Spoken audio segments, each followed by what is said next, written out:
Hello and welcome to today's video. So once again I'm joined by my friends Gary and George, and we're looking through the first 100 issues plus a few specials and one-shots of the Fantastic Four. So sit back, relax, and let's take a look.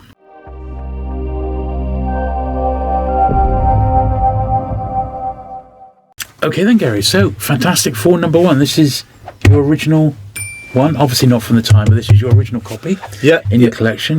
No, I wasn't buying comics in when this came in. No. November 61.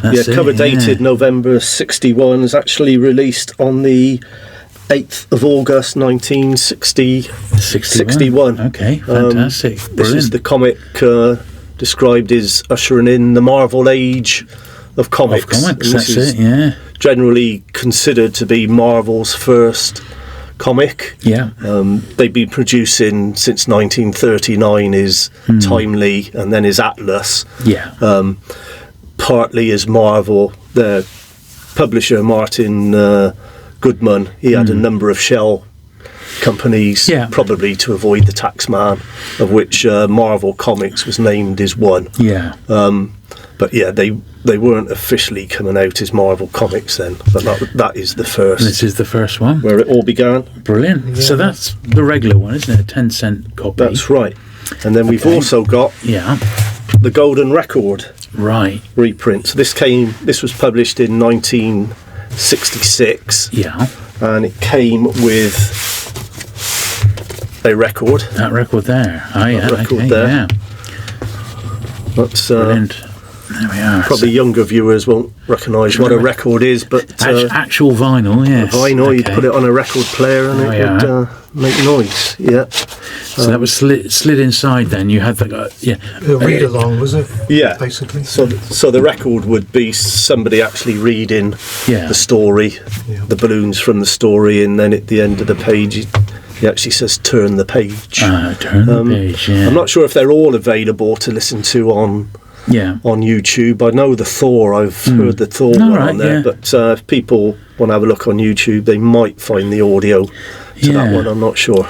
Now you were mentioning the difference in characters, so while we've got those two side by side, there is like an extra character there, isn't there? That's right, if you look at the published version, there's 5 characters on the 1, 2, 3, 4, 5 on the pavement or the sidewalk. Whereas if you look at the Golden Record, there are 4. And then I think we've got a couple of we have later reprints which I brought along. So that is the published art again. Okay, so that matches that one. And then this one is German. It's a German copy, Now you notice as well the logo is black. As opposed to red. And this has only got 3 people. And it's got 3. Three. It's missing the policeman or whatever. So and the so that is the original. That would be the original this one here. art. And it's sometime during the process, then there's been 1 and then 2 extra characters added on. If you look at the Marvel Origins, but that again has got the original art with the 3 characters. Interesting. Look at the dates on those. It's August and November. November. So August is when it was actually released. As we said in other videos, Marvel Comics and I think DC were the same. They were actually released with a cover date 3 months in advance, so they had a longer shelf life. It actually predates Yuri Gagarin going into space, because I think it was September 61. So the space race was on at the time. So interesting. Sort of ties in. Oh, fantastic. Okay, then we'll move straight on. Then we'll zoom through these. Number 2. So January 1962 cover date. The Scrolls. Lovely. Bit of a silly ending, but Jack Kirby. We're going to go through the run in. Jack Kirby actually did the first 102 issues, so we'll perhaps look at the full Jack Kirby run. Jack Kirby run. Okay. Number 3. Now, number 3 is noticeable for a number of reasons. It's the first of everything, really. It's the first Fantastica, the first in costumes. Yeah. There's the first mention of them having their own terror block. HQ, it's the first letter page. There's lots going. Fortunately, you can't see in that because that's a pence copy, but it's also the first 12 center. I see. It went from 10, 10 to 12 cents. Oh, yeah. In that one. Oh, great cover in that one. Yeah. Okay, number 4, Submariner. Yeah, in reintroduction of the Submariner from the Golden Age. Yeah. First mention, that one, of them actually living in New York. Right, The first issue it made that they were living in Central City, California.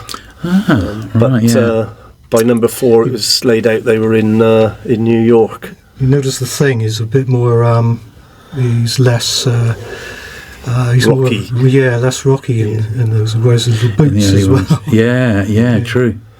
He was also given a costume in issue 3, which he ripped off within and a helmet. That's right. Which he ripped off within a couple of panels. Brilliant. Number 5 then, Dr. Doom. Number 5, first Doctor Doom. First Doctor Doom. Great character. Yeah, key book again. Yeah, lovely. Number 6 here, Submariner again. So Submariner and Doctor Doom team up. For a supervillain team up. Really, yeah. In the early issues, Submariner always wore red trunks for some reason. Number 6 is also the first mention of the Baxter Building. Right. It's the first time their terror block was named as the Baxter Building. I see. Now, number 7 there, Wanted, Dead or Alive. So, cover date October 1962, and this is the first monthly issue. Right. Because these were bi-monthly, They were bi-monthly. Yeah, initially the first 6 issues, and obviously they'd realised they had something on their hands and went monthly. Indeed. Kurgo, wasn't it? Kurgo, Master of Planet X. Yeah, a bit of a silly story. That one. Yeah. And then we got number 8, it's Puppet Master. Yeah. That's a nice one, that, isn't it? Yeah, first Alicia Masters and first Puppet Master. Good stuff. Number 9. Oh, look, they've been evicted. Yeah. It's that damn Submariner again. He's behind, isn't he? That's right. Yeah, he hires them to do a film in that one. It's the that one's notable again. It's the first one with a credit box. So it's, all right. Everything up until then had always been Lee and Kirby. Yeah. Stan Lee, Jack Kirby, and then this one actually gives a credit box in. Gives credit to the inker and the letterer. Right. Oh, I'm glad they do that. Dick Ayers in Artie Simek. Yeah. Number 10 is Evil Reed, isn't it? Evil Reed. Yeah. So in January 1963 cover date. And Jack on the front. Is that Jack and Stan? Stan Lee and Jack Kirby make an appearance. little cameo. There they are. Again, early Doctor Doom again. Yeah. Oh, brilliant. It's good they can have a bit of fun on it. Number 11. Yeah, once again, I love these ones with the bottom flash, as it were. The Impossible Man. Yeah. First appearance, The Impossible. Yeah, a bit of a silly character brought in a few times for comic effect, if nothing else. Lovely. And we got FF12. FF12, yeah. Classic Hulk V thing for the first time. One of my favourite covers on that one. The first Hulk crossover. Yeah. The Hulk first series of 6 issues was still running then, but nearing its end. Yeah. Very, very nice. Now 13 here is the Red Ghost. Yep, first appearance of the Red Ghost. Yeah. First Watcher. Yeah. In that one. Yeah. The Red Ghost originally was a communist, wasn't he? Yeah, right. Yeah. I see. Yeah. I think in later years they actually changed it to that he had a red mist around him. But a lot of the Marvel characters all had to face off communists in their early days. Yeah. I can remember reading these in the Mighty World of Marvel, and the good thing about that was you could read them in sequence. From issue 1, you could read them. Yeah. And round about 12, 13, I think there was a marked upstep in the quality of the stories, in the art, and they were just getting better and better. Reading the Power comics in the 60s, Smash, Wham, Pow, fantastic and terrific, which featured all the Marvel characters. And I think the Fantastic Four were the first to be actually featured in any British comic. I think it was Wham. I think they were in Wham, weren't they? Yeah, it was in Wham. Brilliant. Yeah. Number 14, Submariner is back. Yep. Submariner strikes. We can see, if we look on the cover there, the top left-hand corner, we can see the corner box. First corner box. Yeah, so that's the first corner box. Stan Lee wanted something, a corporate identity for all the titles they were bringing out then. The corner box was designed by Steve Ditko. Right. So the idea being that the kids, if these were on a comic rack or just on a shelf, the kids could just see what's wrong. They could easily spot a Marvel comic just by seeing the top left-hand corner of the mag. Nice bit of marketing. Yeah. Genius, really. That's 15. 15. Mad Thinker. Yeah, the first Mad Thinker. The trouble is, going through your comics like this, you realise the ones you need to upgrade. Yeah. And, you think, well, everyone's got an upgrade list, Gary. There's another £100. You notice the use of the word balloons that they had on the early issues. You don't get that these days. No, it's true, actually. No, they're all sort of, 16, so Ant-Man and Doctor Doom. Yeah, so first Ant-Man crossover. Obviously, they want to market their other characters or other books, and what better way to put them? The Fantastic Four was their flagship. The flagship title.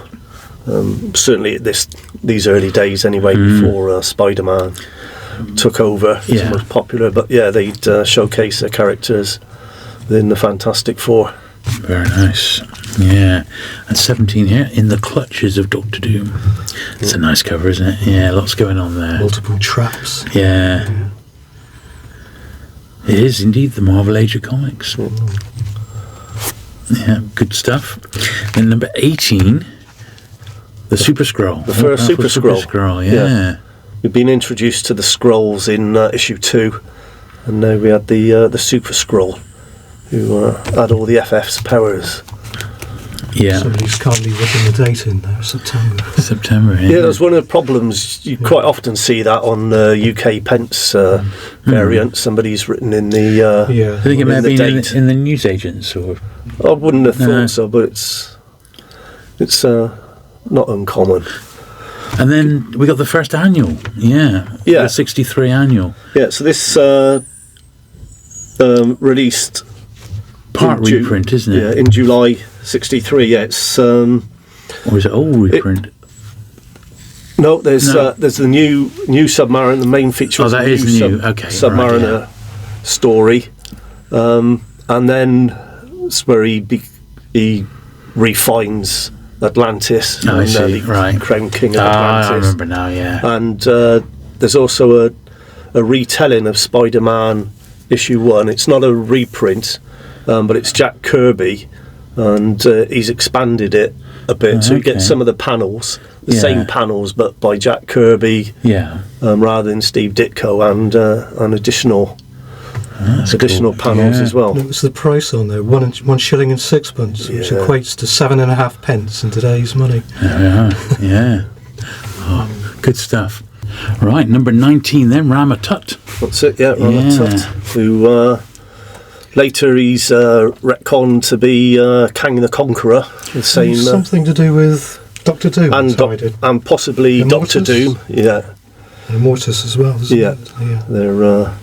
They're the same character from different times in history. I see. Although, it's sort of hinted in places he could be Doctor Doom.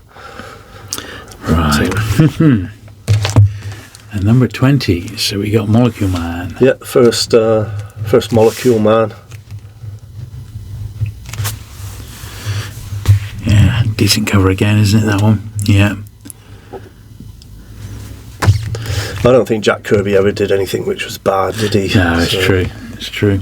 I think he struggled to find a bad panel from Jack.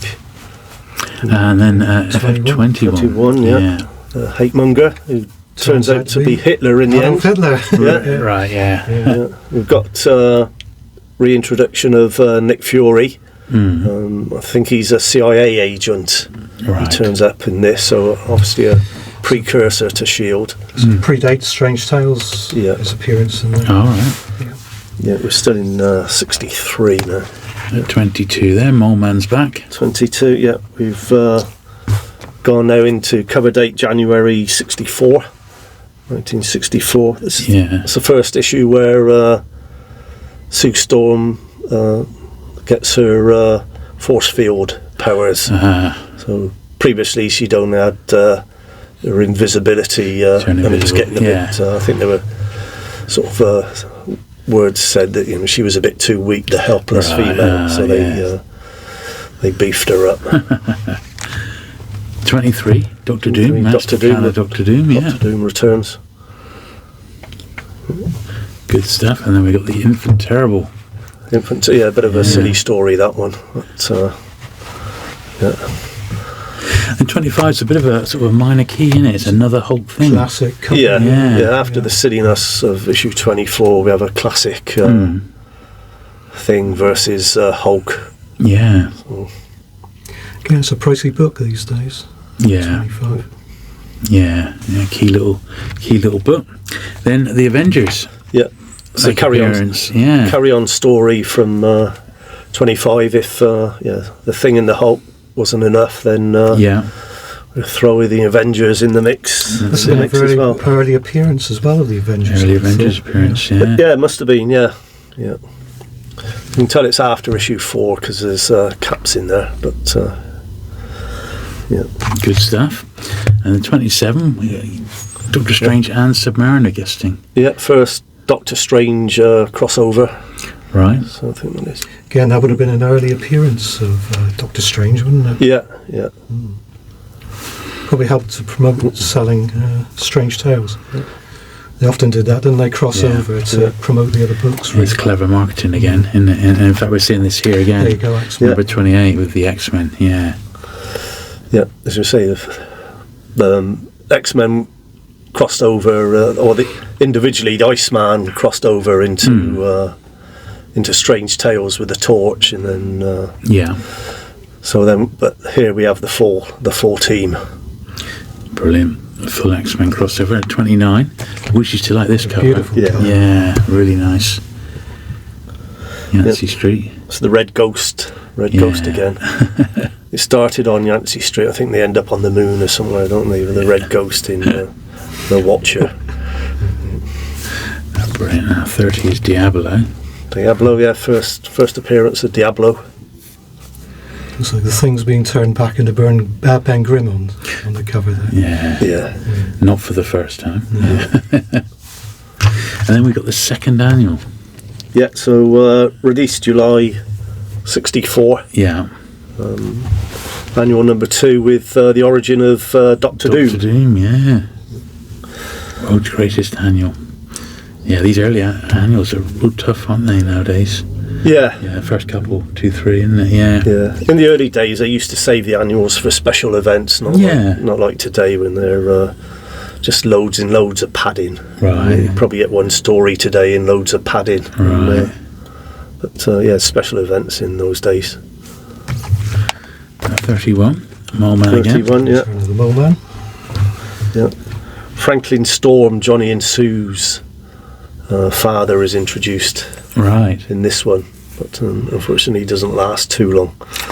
Oh dear. We got doesn't he turn out to be their father? He's the Super Skrull. Oh, is he? Who was impersonating their father? Ah, right. But their real father dies to save them from the Super Skrull. Brilliant. And this was a good cover, wasn't it? Number 33. Yeah, I was just going to mention, one, the one before. We mentioned that the letter page was introduced in in issue 3. In issue 3, Yeah. and you had quite a lot of well-known people sending letters in. Paul Gambaccini, he was a prolific writer. Paul Gambaccini, the record producer in DJ, and DJ, and in issue 32, and it's not his only letter. The author of Game of Thrones, George Martin. Should we have a look? Martin. Let's have a look. He wrote in, did he? Wrote in. They're usually at the back, aren't they?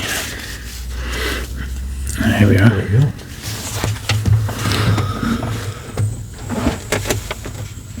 There we go. Oh, there he is. Yeah, George R.R. Martin. Look at that. Yeah. Dear Stan and Jack, ho hum, another bunch of classics. Wow. How amazing, yeah. An early George R.R. Martin appearance. Yeah. Probably one of his first published works. Could be, could be. Why not? Yeah. He wrote into a few times into the Fantastic Four. Many of the artists and writers to be had letters published in their early days. Yeah, yeah. Then we're going to talk about 33 here. 33, Submariner, yeah. Atuma, I think that's the first Atuma. Not sure about that, but background almost looks photographic, doesn't it? It is, yeah. Jack had started to experiment and bring photo collages into his work, and I think that's the first cover one, certainly on the FF. Brilliant. 34, A House Divided. 34, so now we're into cover dates 1965. Okay. Gideon. Yeah. He was just a rich bloke with tons of money to throw at problems. Yeah. Calamity on the campus. First Dragon Man. Yeah. Grateful for the person who's written on that cover. Priceless. Priceless, yeah. Might have been if Yana wrote Priceless on it. Oh, Pericles. Oh, Pericles. Pericles. He was probably checking the spelling. Probably doing his Greek homework or something, wasn't he? Yeah. This is a good one out, Frightful 4. Yeah. So, the introduction of the Frightful 4 and the first introduction of Medusa. Later with the Inhumans. That's right, yeah. Yeah. She was a bit of an evil character when she started. So we had Medusa, Trapster, or Paste Pop Pete as he was originally called, wasn't he? Sandman and the Wizard. Yeah. The Frightful 4, Yeah, the Wizard tried to put a team in together to mirror the Fantastic Four. Oh, good stuff. 37 here, Behold a Distant Star. That's right, yeah. So it ties in the couple of earlier ones. Fantastic Four fly off to the Skrull homeworld to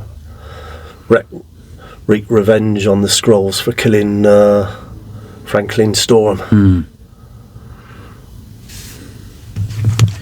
38, they were defeated by the Frightful Four. Yeah. Obviously proved popular as they brought them back just a couple of issues later. Yeah, definitely. Notice on the front they got the MMMS. Want you. They want you. Yeah. This next one, great stuff. And look at that, Daredevil. The blind man shall lead them. Yeah.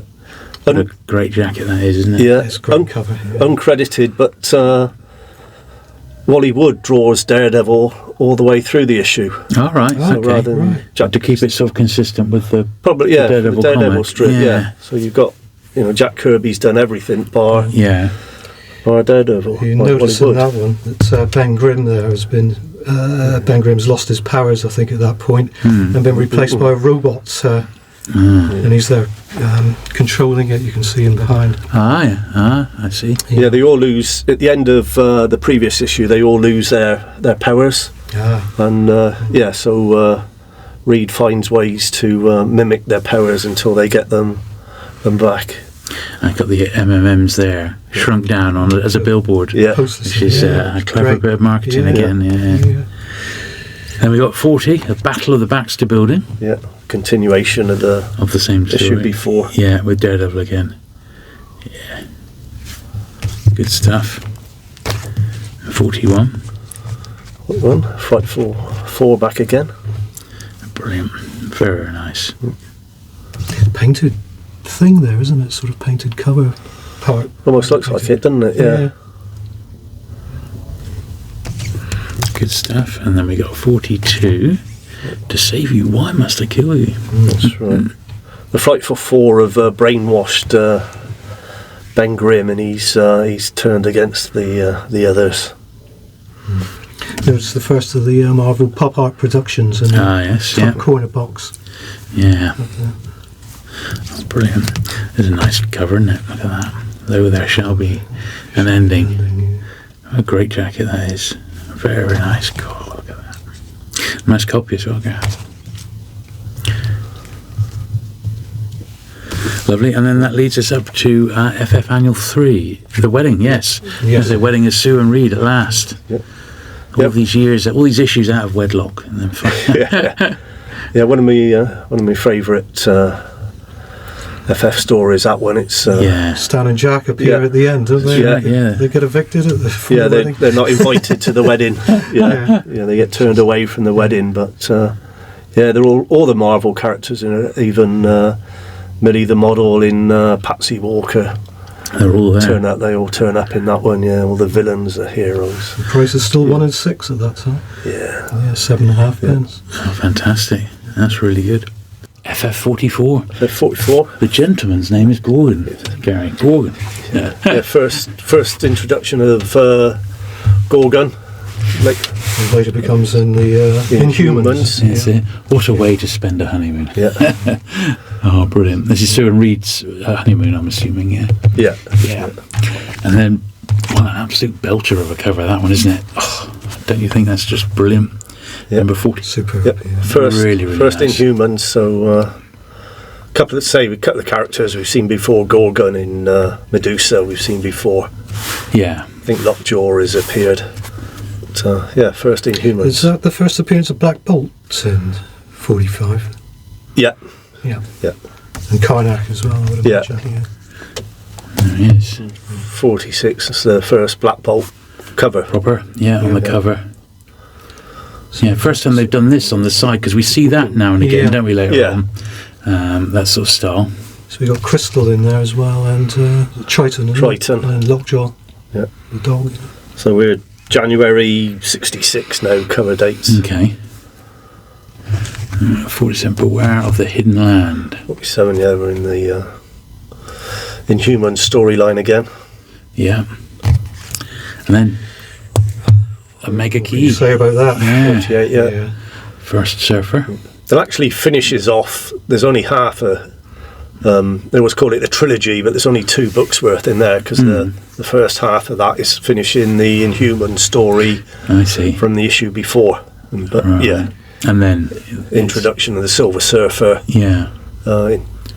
Apparently story been told many times, but when Stanley received the pages from Jack Kirby, they'd never discussed the Silver Surfer. In Stan had to go to him and say, "What's this character here?" At the last minute, Jack had just created another character just off his cuff, just off his head. Incredible. And, it's the first appearance of the Surfer, isn't it? It is, yeah. What a talent. And then this sort of continues the story, doesn't it? 49. Yeah. And then it's the first 4 Galactus. That's it. And then this classic cover, 49, one of my favourite covers. Brilliant. We see that and reused on that Doctor Who, don't we? They take it from that swipe. Homage many times. Yeah, absolutely. And issue 50, again, it's half the trilogy, or half story of the trilogy, and then the second half goes into another story. Yeah. I mean, perhaps lost in issue 50, but it's the first Wyatt Wingfoot. All right, yeah. So, introduction of the whole book had actually notched up a Native American character. Yeah, you can see it, can't you? Yeah, fantastic. Now this one I absolutely love. It's a really great impactful cover. Yeah. For FF51, this monster. And a classic story. Yeah. And then we've got this reprint here. So good they made it twice. Second printing of it. Yeah. So just one of those more modern. When was this, George? I think by 1992. Wow, that is early, isn't it? Yeah, they were the JC penny. All right, the shop, reprints. the chain in America. Yeah, they were like a catalogue okay. chain, weren't they? And they did bundles, about 12 different reprint books. I see. Yeah. Fairly random books, you know. There wasn't sort of, and they did a couple of bundles of those different books. Yeah, I think it was about 24 in total, wasn't it? In different batches. Oh, brilliant. And then we got 52, which is a similar vein, really, isn't it? Black Panther. First appearance. Yeah, first appearance of Black absolutely. Panther. And this one, I'm actually seeing triple. Now, this is a bit naughty because that's a reprint, but it looks it's very similar to the original, doesn't it? Inside, it's Marvel's Greatest Comics, Fantastic Four number 52. Right. Which has just been produced as a one-shot reprint. It's almost like they took it off a comic, an actual one, doesn't it? So you have to be very careful buying issue 52 nowadays. that you're not buying that one. And then there's the more obvious reprint there, isn't it? Recent reprint. $3.99 Yeah. So what would be the best advice for someone there? That would have had a 10 cent, would it? A 12 cent rather, 15 cent. No, 12 cents, isn't it? Yeah, it would have had 12 cents. Where the 10 pence is there. Yeah. Okay, so that's the only thing to look for. Yeah, look for the price. Yeah, but right, and then we got 53 here. 53, continuation of the Black Panther story. Yeah. That's lovely. And 54, and we got the... and I do like that style, actually. It is great, isn't it? Focusing on the torch there. Yep. Really dynamic torch as well, that one, isn't it? Really, really great. And then, another... 55. Yes, this is the first time the Surfer's back, is it? Chronologically, across all the books? After the trilogy, Yeah. It's the first Fantastic Four book I ever bought. Was this one, was it? Off a spinner rack back in late 1966. It is great, when I was isn't a kid, yeah. Really caught my eye. Well, I see why. Very, very nice. And 56 here, Claw. The Black Panther's enemy. Murderous master of sound. Fantastic. Another character which has appeared in the Marvel Universe films. Oh, yeah. Brilliant. And then we've got FF Annual 4. FF Annual 4, yeah. There's reprints, it's FF 25, and 26. 26. And it's got a new story where they introduce the Golden Age Human Torch.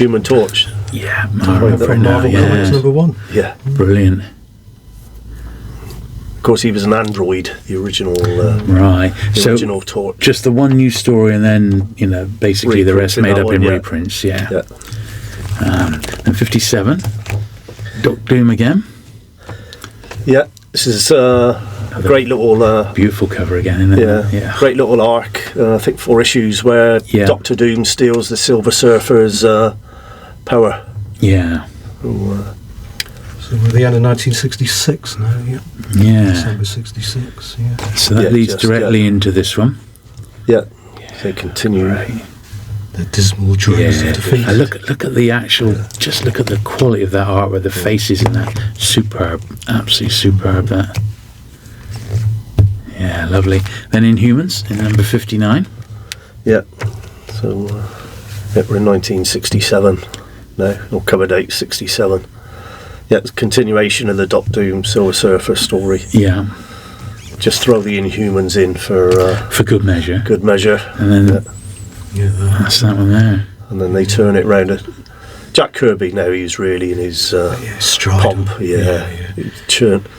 Churning characters out left, right, and centre. And Grim and Doctor Doom really going at it. Brilliant. I always remember this one. Cover. Yeah, it is really good, isn't it? Sandman. Great, yeah. You can see it must have taken ages doing all the little dots. Well, that would have been done at the inker, probably, wouldn't it? But yeah, great detail in that one. Really, really great.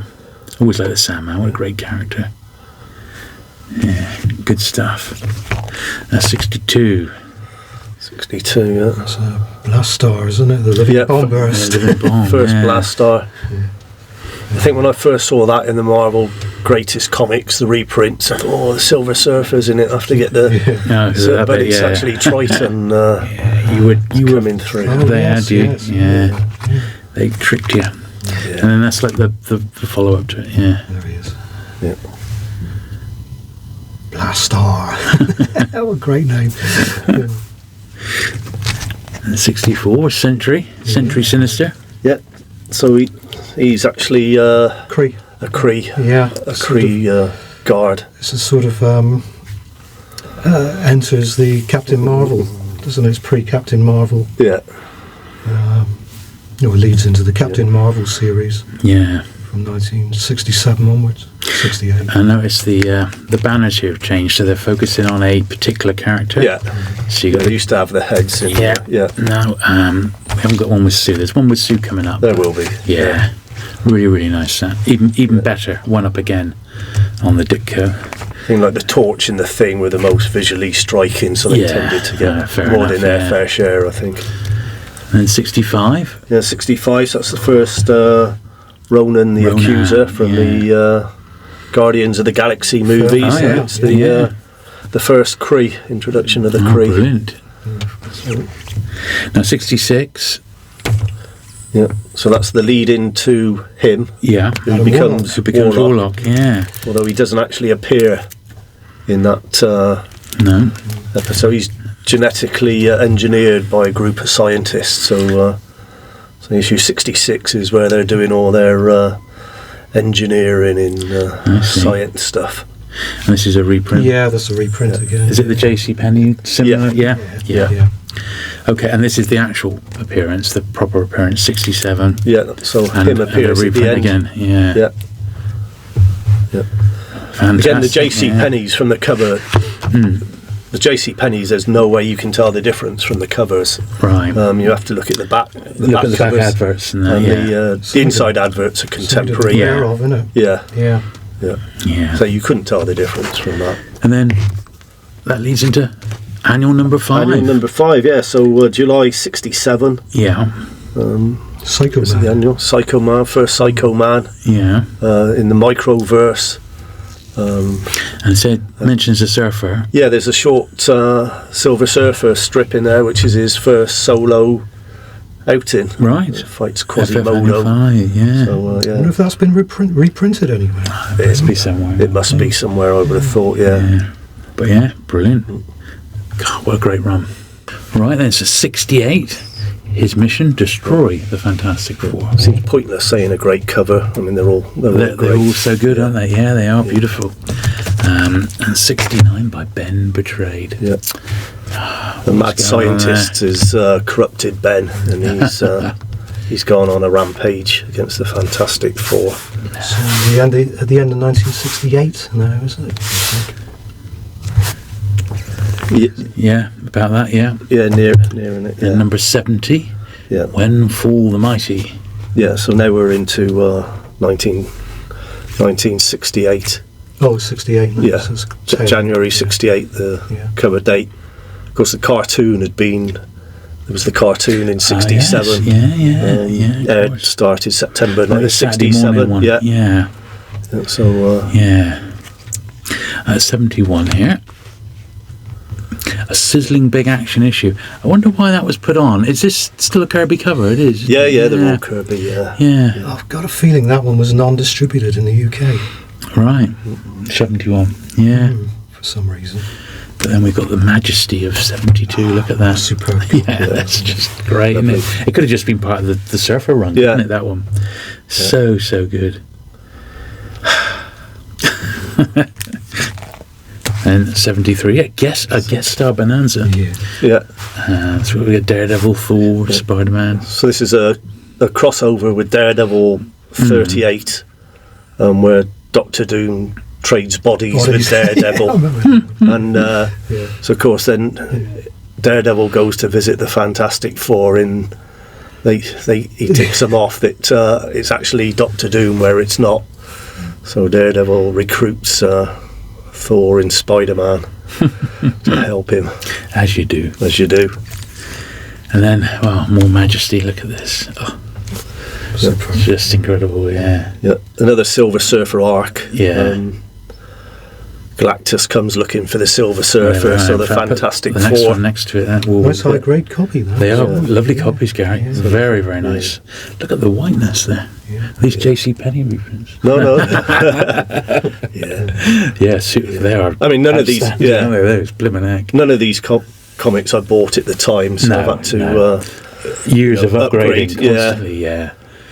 And of course, you can do it with. I mean, even these are getting pricey, expensive now. Not as bad as the original. A few years ago, trilogy. you used to be able to do it, but when you get like to the first 20 or so, it's just so expensive. It is nowadays. Yeah, it's hard to justify. I did update my issue 11 because I had a page missing. Right, fair enough. Yeah, but that was in the hundreds. You had to pay to upgrade that. Yeah, it's nuts, isn't it? It's hard to justify it when you've got a copy. Yeah, but these books are over 60 years old. That's right, and that's the way to look at it. These aren't quite, but the ones we're looking at now, but when it started, they're 63 years old now, the FF. All over half a century old. Yeah, this is it. Shocking, really. It is. It's just amazing.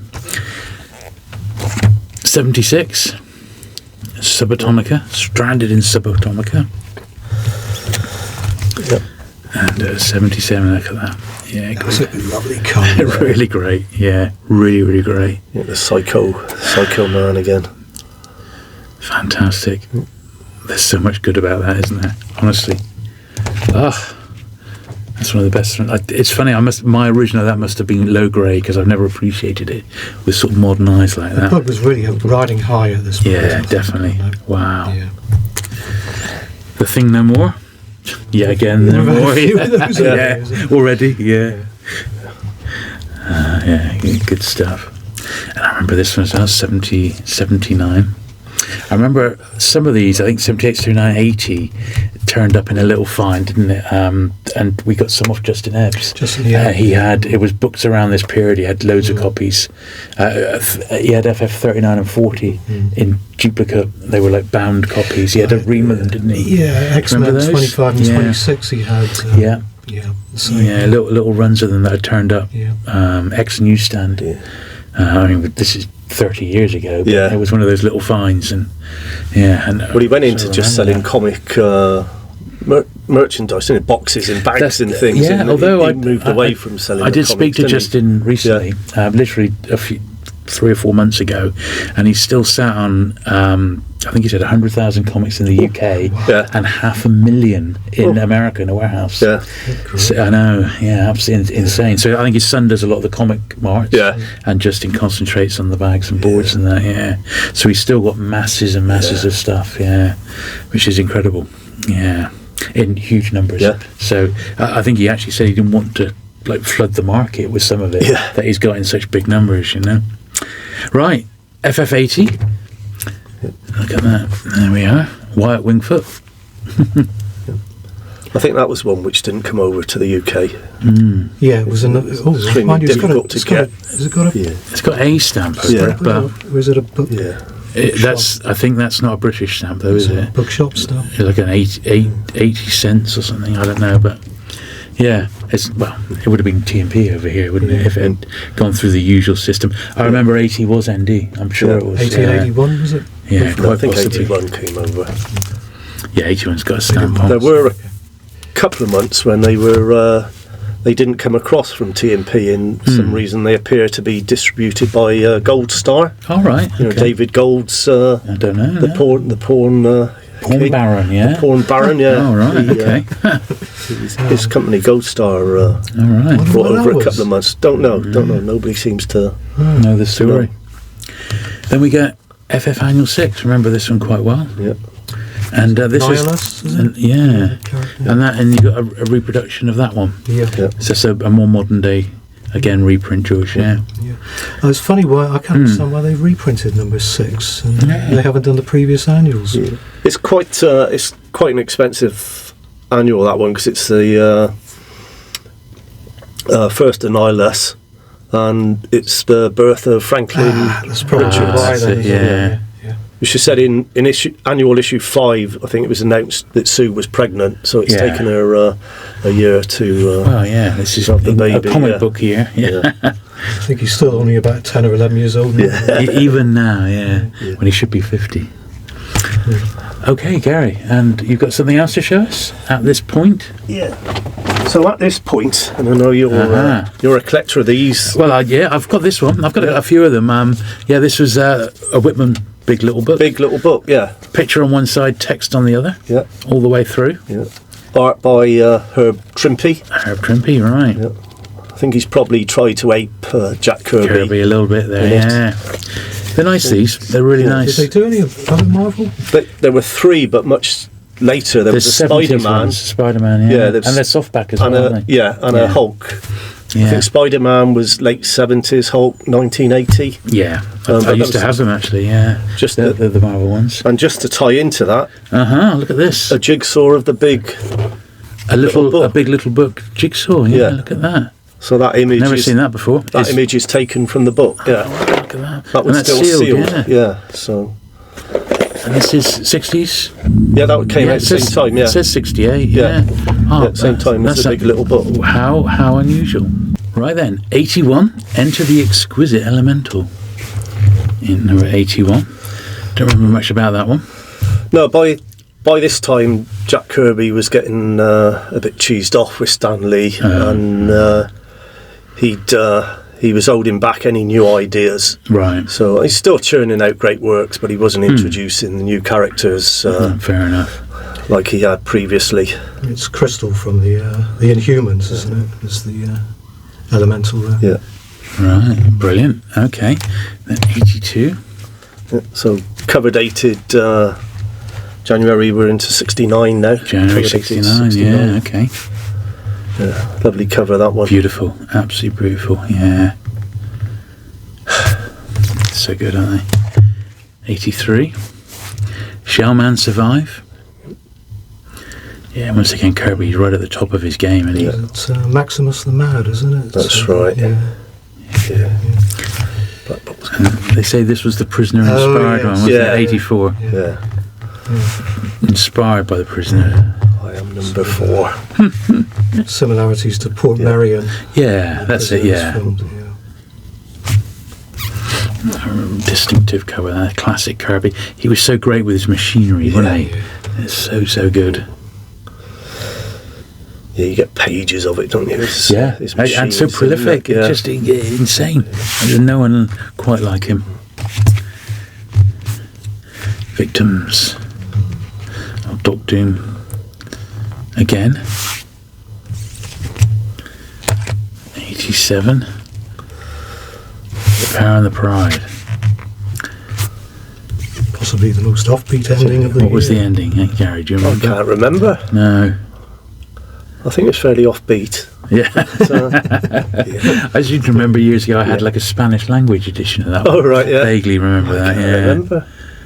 88. A House There Was. Oh, this is the Mole Man, isn't it? Ah, right. That he was the surprise supervillain of the year, was he? Yeah. Oh dear. Oh yeah. And this carries on into 89. Mole Man again. Yeah. The Fantastic Four decide they're going to buy a house, set up a family, and of course they buy the house where the Mole Man's digging Absolutely through. Typical. Yeah. What are the chances? Yeah. What were the chances? Oh dear. 90. That was the Skrulls, wasn't it? Yeah. Yep. The Mob one. Yeah, set in the 1930s, isn't it? I think, Yeah. Or an alternate universe. He goes off to another world, doesn't he, where the Skrulls have like the gladiators fighting. And, right. Yeah. They base themselves on the old James Cagney films or something, isn't it? And that leads us into annual number 7. Yeah, so this is released in August 69. Yeah. Reprint from... that one's all reprints by now. All reprint, yeah. Reprints from FF1 in annual number 2. Yeah. Yeah, it's always a bit of a shame, but then again, this was so many years after the originals. Yeah. There would have been loads of people who couldn't get hold of those, so maybe not the end of the world. There we are, another great jacket. Yeah. I mean, we say it all the time, all these covers are so good, and they really are. Versus Torgo. Yeah. And there he is. There is Torgo. It's like a 2-parter. And 94 is the return of the Frightful Four. Yeah, with the first Agatha Harkness. Agatha Hart, right? Okay, yeah. January 1970 cover. Brilliant. So for us old uns, we're nearly into the modern times now, 1970s. Yeah. Near the end of the Silver Age. Yeah.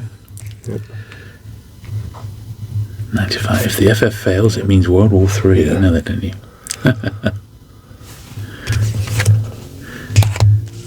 The Mad Thinker.